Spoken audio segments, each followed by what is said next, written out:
வேலும் மயிலும் சேவலும் துணை.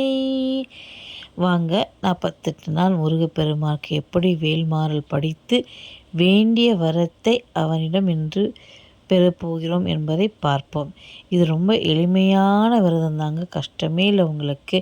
நீங்கள் செய்ய வேண்டிய ஒரே விஷயம், அசைவ உணவை நீங்கள் தவிர்க்கணும், அவ்வளோதான். சைவ உணவை மட்டும் நீங்கள் எடுத்துக்கணும். இல்லை என் முருகப்பெருமானுக்காக நான் ஒரு வேளை உணவை நான் விடுறேனாலும் அது உங்கள் உடல் சார்ந்த விஷயம். இதை எப்போ ஆரம்பிக்கலாம் பார்த்தீங்கன்னா, இன்றைக்கி வளர்பிறை சஷ்டி வெள்ளிக்கிழமை, அப்படி இல்லைன்னா செவ்வாய்க்கிழமை, அதுவும் இல்லைன்னா கிருத்திகை. இப்படி உங்களுக்கு எந்த நாள் கிடைக்குதோ அந்த நாள் அருகில் உள்ள முருகப்பெருமான் கோயிலுக்கு சென்றும் நீங்கள் ஆரம்பிக்கலாம். அப்படி இல்லை வீட்டில் இருக்கிற வேல் வைத்தும் அன்னைக்கு அபிஷேகம், வேலுக்கு உங்களால் முடிந்த அபிஷேகத்தை செய்து இந்த விரதத்தை நீங்கள் ஆரம்பிக்கலாம்.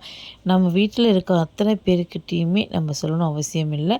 நமக்கு நெருக்கமானவங்கிட்ட மட்டும் நீங்கள் விரதத்தை எதுக்காக இருக்கிறீங்கன்னு கூட சொல்லலாம், தப்பு கிடையாது. ஆனால் நம்ம நெருக்கமான ஒருத்தர்கிட்ட சொன்னால் மட்டும் போதும்.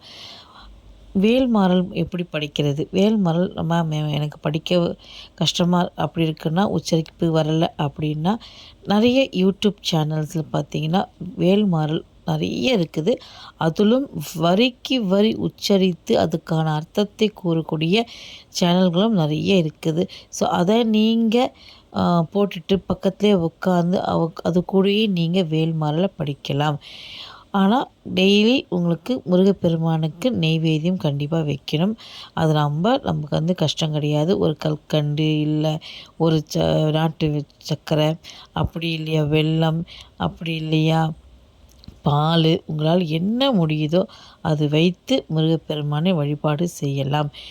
வழிபாடு செய்து அனைத்து செல்வங்களும் பெற்று, முருகன் அருளை பெற்று அனைவரும் நலமாக வாழ என்னுடைய வாழ்த்துக்கள். வேலும் மயிலும் சேவலும் துணை. நன்றி.